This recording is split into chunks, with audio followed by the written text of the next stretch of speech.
একসময় ঘন বনের নিস্তব্ধ গভীরে এক বিশাল বটবৃক্ষের নিচে বসেছিলেন আচার্য চাণক্য এবং তার শিষ্য চন্দ্রগুপ্ত মৌর্য। চন্দ্রগুপ্ত, যিনি একজন মহান সম্রাট হতে চলেছেন, তিনি তখনও একজন আগ্রহী যুবক ছিলেন। তিনি চাণক্যের পায়ের কাছে বসেছিলেন, জ্ঞানের তৃষ্ণায় তার চোখ জ্বলজ্বল করছিল।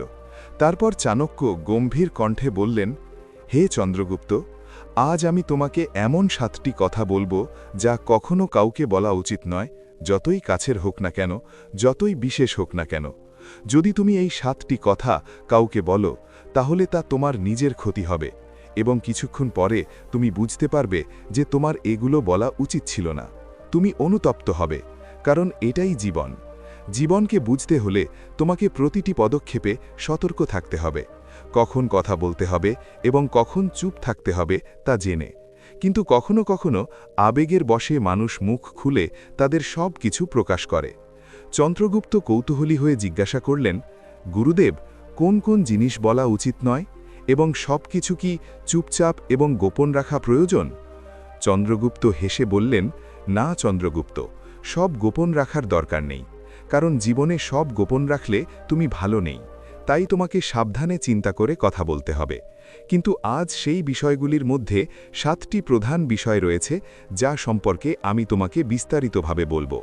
তাই ওহে চন্দ্রগুপ্ত, আমার কথা মনোযোগ দিয়ে শুনো, কারণ এই বিষয়গুলি তোমার সারা জীবন কাজে লাগবে।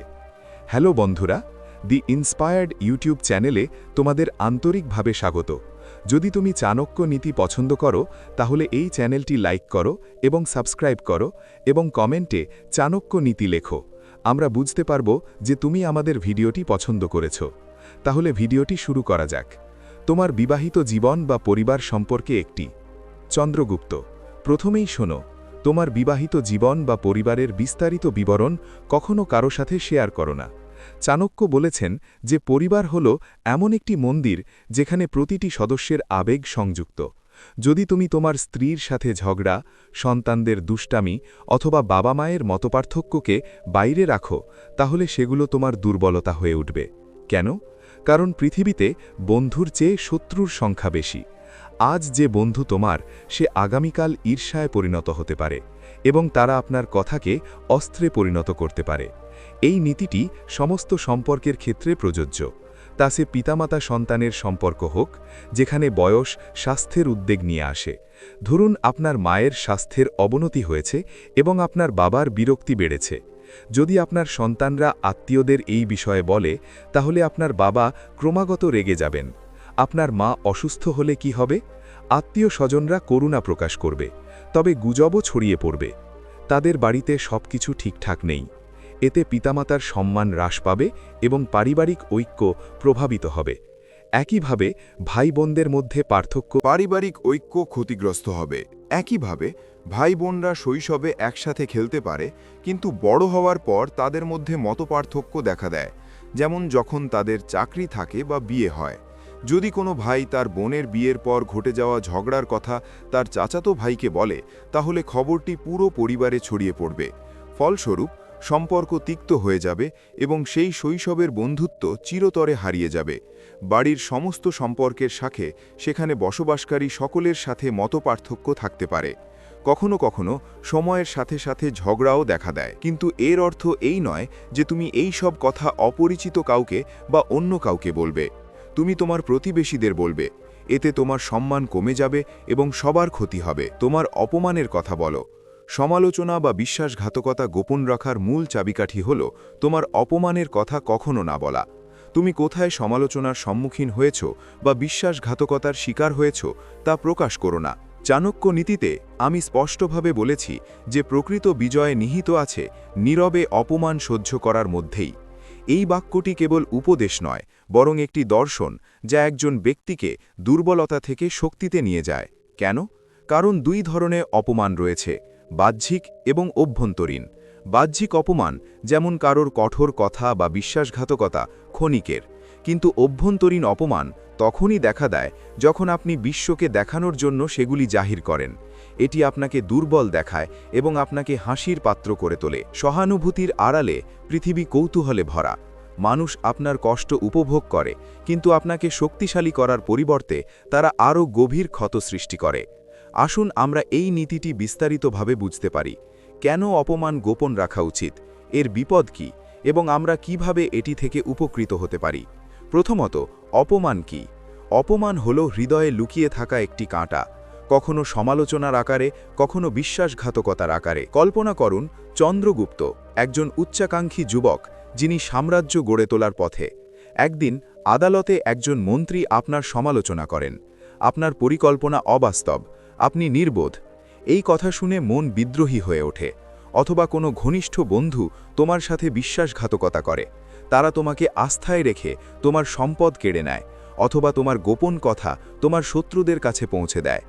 এমন পরিস্থিতিতে কেউ কারো দুর্বলতা সকলের কাছে প্রকাশ করার তাগিদ অনুভব করে। আমার প্রিয় শিষ্য চন্দ্রগুপ্ত তোমাকে গোপনীয়তার তৃতীয় নীতি সম্পর্কে শিক্ষা দেবেন। কখনো তোমার দুর্বলতা প্রকাশ করো না। চাণক্য নীতিতে আমি স্পষ্টভাবে বলেছি যে তোমার দুর্বলতা প্রকাশ করা তোমার গলায় ছুরি ধরার মতো। এই উক্তিটি কেবল একটি সতর্কীকরণ নয়, বরং জীবনের একটি কঠোর সত্য।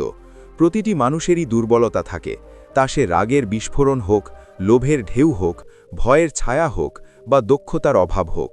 এই দুর্বলতাগুলি তোমার মানবতার প্রমাণ, কিন্তু বিশ্বের সামনে সেগুলোকে জাহির করা এগুলোকে বিষে পরিণত করে। শত্রু বা ঈর্ষান্বিত লোকেরা এগুলোকে অস্ত্র হিসেবে ব্যবহার করে, আরও গভীর ক্ষত সৃষ্টি করে। আসুন আমরা এই নীতিটি গভীরভাবে বুঝতে পারি। কেন দুর্বলতা গোপন রাখা উচিত, বিপদ কী, কিভাবে সেগুলি সংশোধন করা যেতে পারে, এবং এগুলি কি কি সুবিধা বয়ে আনে। মনে রাখবেন, একজন রাজার দুর্বলতা হল তার রাজ্যের দুর্বলতা। একইভাবে তোমার ব্যক্তিগত দুর্বলতা তোমার জীবনের সাম্রাজ্যকে ডুবিয়ে দিতে পারে। প্রথমে বুঝতে হবে দুর্বলতা কি। দুর্বলতা হল দেওয়ালের মধ্যে লুকিয়ে থাকা ফাটল। বাইরে থেকে সবকিছুই শক্তিশালী দেখায়, কিন্তু ভেতর থেকে তা দুর্বল। দুর্বলতা গোপন রাখো, কিন্তু একা অনুশীলন করো। ফলাফল বিশ্বকে দেখাও, প্রক্রিয়াটি দেখাও না। হ্যাঁ, এটাই মূল চাবিকাঠি। এই গোপনীয়তার লাভ কি? সবচেয়ে বড় লাভ হল আত্মবিশ্বাস। যখন তুমি তোমার দুর্বলতা গোপন রাখো, তখন সেগুলো তোমাকে সংজ্ঞায়িত করে না। তুমি সেগুলোকে শক্তিতে পরিণত করতে পারো, বিশ্বের সমালোচনার ভারে ভারাক্রান্ত না হয়ে। কল্পনা করো একজন তরুণ উদ্যোক্তা যিনি নেটওয়ার্কিং করতে লজ্জা পান। যদি সে লিঙ্কডিনে এই পোস্ট করে, আমি লাজুক, সাহায্যের প্রয়োজন, বিনিয়োগকারীরা দ্বিধা করবে। কিন্তু গোপন রাখলে সে অনুশীলন করে এবং পরবর্তী সভায় উজ্জ্বল হয়। আত্মবিশ্বাস বৃদ্ধি পায়, কারণ তুমি তোমার সাফল্যের জন্য কৃতিত্ব পাও, সহানুভূতির জন্য নয়। অতীতের ভুলগুলো। গোপনীয়তার চতুর্থ স্তম্ভ হল তোমার ভুল গোপন রাখা। চাণক্য নীতিতে আমি বলেছি যে অতীতের বোঝা বর্তমানকে চূর্ণ করে। এই বিবৃতিটি কেবল শব্দ নয়, বরং জীবনের একটি কঠোর নিয়ম। প্রতিটি মানুষই ভুল করে, তা শৈশবে চুরি করার প্রলোভনের মতো ভুল হোক, যৌবনে প্রতারণা, প্রেমিককে প্রতারণা করার মতো ভুল হোক, বা পরিণত বয়সে ভুল বিনিয়োগ করার মতো ভুল সিদ্ধান্ত হোক। এই ভুলগুলি তোমার মানবতার প্রমাণ, কিন্তু সেগুলোকে বিশ্বের সামনে প্রকাশ করে তারা তোমার ভবিষ্যৎকে জিম্মি করে রাখে। মানুষ সবসময় তোমাকে অতীতের প্রিজম দিয়ে দেখবে, বর্তমানের অগ্রগতি নয়। আসুন আমরা এই নীতিটি বুঝতে পারি। ভুলগুলি কেন গোপন রাখা উচিত, এর বিপদ কী, আর কিভাবে কেউ এর থেকে পালাতে পারে। মনে রাখবেন, অতীত একটি বন্ধ বই, এটি আবার খুলবেন না, না হলে পৃষ্ঠাগুলি কালো হয়ে যাবে। প্রথমে বুঝতে হবে ভুল কি। ভুল হলো এমন একটি বীজ যা বপন করা হয় কিন্তু ফল দেয় না। শৈশবে কৌতূহলবশত আপনি একটি খেলনা চুরি করেছিলেন। কৈশোরে আপনি একজন বন্ধুকে প্রতারণা করেছিলেন এবং টাকা চুরি করেছিলেন। অথবা একজন প্রাপ্তবয়স্ক হিসেবে আপনি একটি ঝুঁকিপূর্ণ ব্যবসায়িক সিদ্ধান্ত নিয়েছিলেন, যার ফলে ক্ষতি হয়েছিল। এই সবই স্বাভাবিক। মনোবিজ্ঞান বলে যে গড়পড়তা মানুষ জীবনে ৫,০০০টিরও বেশি ভুল করে, কিন্তু সমস্যা দেখা দেয় যখন আপনি সেগুলিকে গল্পে পরিণত করেন। এই গোপনীয়তা কী লাভ বয়ে আনে? সর্বশ্রেষ্ঠ নতুন শুরু। একটি ভুল গোপন রেখে আপনি একটি পরিষ্কার স্লেটে লিখতে পারেন। বিশ্ব আপনার পুরানোটির ছায়া নয়, একটি নূতন আপনাকে দেখতে পাবে। কল্পনা করুন যে একজন ব্যক্তি ব্যবসায় প্রতারণা করেছে। আপনি যদি কাউকে বলেন, আপনার অংশীদাররা পালিয়ে যাবে, কিন্তু আপনি যদি এটি গোপন রাখেন এবং উন্নত হন, তবে একটি নূতন সাম্রাজ্য তৈরি হয়েছিল। আপনার গোপন অসুস্থতা এবং রোগগুলি গোপনীয়তার পঞ্চম স্তম্ভ। আপনার গোপন অসুস্থতা এবং রোগগুলি কখনো প্রকাশ করবেন না। রোগ শরীরের একটি গোপন, এটি প্রকাশ করলে কলঙ্ক আসে। মানসিক বা শারীরিক অসুস্থতা, এটি একটি গোপন সংক্রমণ হোক বা মনের গভীরে লুকিয়ে থাকা উদ্বেগ এবং বিষণ্ণতা। চন্দ্রগুপ্তের মতো একজন যোদ্ধার জন্য সবকিছু গোপন রাখা অপরিহার্য। আপনার শরীর একটি দুর্গ এবং অসুস্থতা তার দেওয়ালের মধ্যে একটি গোপন বিষয়। প্রথমে বুঝতে হবে যে একটি গোপন অসুস্থতা কি। কিছু অসুস্থতা সহজেই দৃশ্যমান, জ্বর বা আঘাতের মতো। এই লুকানো কঠিন এবং হওয়া উচিত নয়। কিন্তু মানবদেহে কিছু লুকানো অসুস্থতা রয়েছে যা কেবল একান্তে অনুভব করা যায়। অতএব আপনার গোপন অসুস্থতাগুলি সকলের কাছ থেকে গোপন রাখা অপরিহার্য। আপনার গোপন অসুস্থতাগুলি সকলের সাথে ভাগ করা ঠিক নয়। আপনার একজন উপযুক্ত ডাক্তারকে বলা উচিত, যিনি তাদের চিকিৎসা করতে পারেন এবং যিনি তাদের রক্ষা করতে পারেন। আপনার অসুস্থতা সকলের কাছে প্রকাশ করে আপনি নিরাময় পাবেন না। বিপরীতে এটি মানসিক স্ট্রেস বাড়ায়। চিকিৎসা নিন, কিন্তু সর্বত্র ছড়িয়ে দেবেন না। মানুষের এই বোঝা উচিত যে কিছু গোপন অসুস্থতা নিজের কাছে রাখাই ভালো।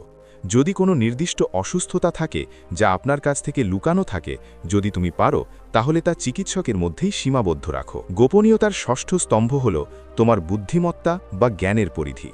তোমার বুদ্ধিমত্তা বা জ্ঞানের পরিধি কখনো প্রকাশ করো না। চাণক্য নীতির একটি অমর নীতি হল অল্পজ বা বহুজত্ব প্রকাশয়েত, যার অর্থ তুমি কম জানো বা বেশি, কখনোই তোমার জ্ঞানের পরিধি প্রকাশ করো না। কেন? কারণ তোমার জ্ঞানের পরিধি প্রকাশ করলে মানুষ তোমাকে অবমূল্যায়ন করে এবং তোমার ভাবমূর্তি একজন রহস্যময় যোদ্ধার পরিবর্তে একজন সাধারণ মানুষের মতো হয়ে ওঠে। পৃথিবী ঈর্ষা এবং প্রতিযোগিতায় বিষাক্ত। তুমি যদি তোমার অজ্ঞতা প্রকাশ করো, শত্রুরা হাসবে, বন্ধুরা সন্দেহ করবে। তোমার জ্ঞানের পরিধি কেন গোপন রাখা উচিত? এর বিপদ কি? আর কি কি উপকারিতা আছে? মনে রেখো, চন্দ্রগুপ্ত, জ্ঞান একটি তরবারি, এটি সম্পূর্ণরূপে প্রকাশ করো না, অন্যথায় শত্রু দুর্বল ধার খুঁজে পাবে। সমুদ্রের গভীরতার মতো, যা পৃষ্ঠতলে শান্ত দেখায় কিন্তু ভিতরে অসীম। কখনো কখনো বিতর্কে এমন একটি বিষয় উঠে আসে যার সম্পর্কে তোমার সীমিত জ্ঞান রয়েছে। ইতিহাসের কিছু সময়, বিজ্ঞানের কিছু তত্ত্ব। যদি তুমি তাৎক্ষণিকভাবে বলো, আমি এটি সম্পর্কে কিছুই জানি না, প্রতিপক্ষ বিজয়ী বোধ করবে এবং আপনার কৃতিত্ব এটা পতন হবে। অথবা যদি তুমি খুব বেশি জানো, কৌশলের গোপন সূত্রের মতো সবকিছু প্রকাশ করো। চাণক্য বলে, জ্ঞানের একটি অংশ দেখাও, সবকিছু প্রকাশ করো না। কল্পনা করো কোনো সমাবেশে অর্থনীতির উপর বিতর্ক। তুমি তা জানো, কিন্তু যদি তুমি প্রতিটি তথ্য প্রকাশ করো, তাহলে মানুষ ভাববে তুমি একজন বইয়ের পোকা, ব্যবহারিক নয়। বরং চুপ থাকো অথবা ন্যূনতম কিছু বলো। এতে তোমাকে রহস্যময় দেখাবে। এর গভীরতা আছে। প্রাচীনকালে ধনীরা তাদের বেদের সম্পূর্ণ গোপনীয়তা প্রকাশ করত না। চন্দ্রগুপ্ত, আমি তোমাকে একই জিনিস শিখিয়েছিলাম। আদালতে প্রতিটি পরিকল্পনা প্রকাশ করো না, অন্যথায় নন্দ রাজবংশ হাসত। বিতর্কে সবকিছু প্রকাশ করো না, ঠিক যেমন তুমি দাবার প্রতিটি চাল প্রকাশ করো না। চন্দ্রগুপ্ত একই জিনিস শিখেছিলেন। যখন আমরা নন্দ সাম্রাজ্যের ওপর আক্রমণের পরিকল্পনা করছিলাম, তখন আমি বলেছিলাম, কৌশল গোপন রাখো, সৈন্যদের সবকিছু বলো না। তুমি চুপ করেছিলে, শত্রুকে বিভ্রান্ত করেছিলে এবং তুমি জিতেছিলে। যদি পরিকল্পনা প্রকাশ করা হতো, তাহলে পরাজয় নিশ্চিত ছিল। তোমার পরিকল্পনা এবং কৌশল। গোপনীয়তার সপ্তম স্তম্ভ, তোমার পরিকল্পনা এবং কৌশল কখনো প্রকাশ করো না। চাণক্য নীতিতে আমি তোমাকে সতর্ক করে দিয়েছিলাম, যদি কোনো পরিকল্পনা প্রকাশ পায় তাহলে ব্যর্থতা নিশ্চিত। এই নীতি কেবল সামরিক বাহিনীর জন্য নয়, জীবনে, ব্যবসা বা পরিবার পরিকল্পনার জন্যেও প্রযোজ্য। কেন? কারণ একটি পরিকল্পনা প্রকাশ করলে অনুকরণের দিকে পরিচালিত হয়। শত্রুরা ষড়যন্ত্র করে এবং সাফল্যের বীজ চূর্ণ বিচূর্ণ হয়। পৃথিবী সুযোগের জন্য ক্ষুধার্ত, কেউ তোমার পরিকল্পনা শুনে চুরি করবে। আসুন এই নীতির আরও গভীরে যাই। পরিকল্পনা কেন গোপন রাখা উচিত? ঝুঁকি কি এবং এর সুবিধা কি? মনে রাখবেন, চন্দ্রগুপ্ত মৌর্যের সাম্রাজ্য এই গোপনীয়তার ওপর নির্মিত হয়েছিল। একটি স্ফুলিঙ্গ যা নেভেনি, তা আগুনে পরিণত হয়েছিল। চাণক্য বলেন, কৌশলের রহস্য তার শক্তিতে নিহিত। প্রাচীন যুদ্ধে আলেকজান্ডার তার পরিকল্পনা গোপন রেখেছিলেন। ভারতে চাণক্য নন্দ রাজবংশের দুর্বলতা গোপন করে আক্রমণ করেছিলেন। চন্দ্রগুপ্ত, তুমি কি আমাদের গুপ্তচর পাঠানোর এবং সেনাবাহিনী সংগ্রহ করার পরিকল্পনা মনে রাখো? যদি এটি রাজদরবারে ফাঁস হয়ে যেত, তাহলে আমরা হেরে যেতাম। চন্দ্রগুপ্ত জিজ্ঞাসা করলেন, গুরুদেব, যদি আমরা পরিকল্পনা গোপন রাখি, তাহলে কে সাহায্য করবে? আমি বললাম, বিশ্বস্ত ব্যক্তির কাছ থেকে নয়, একজন বিশ্বস্ত ব্যক্তির কাছ থেকে সাহায্য চাও। হ্যাঁ, আমরা কিভাবে এটি গোপন রাখতে পারি? এটি একটি নোটবুকে লিখুন, কিন্তু ভাগ করবেন না। ছোট ছোট পদক্ষেপ নিন, ফলাফল দেখান। ব্যবসায় NDA স্বাক্ষর করুন। লাভ কি? সাফল্য। গোপনীয়তা পরিকল্পনাকে শক্তিশালী করে, এটি বিস্ময়ের উপাদান প্রদান করে। এভাবেই চন্দ্রগুপ্ত মৌর্য সাম্রাজ্য নির্মিত হয়েছিল। গোপন জোট, লুকানো কৌশল। ধন্যবাদ।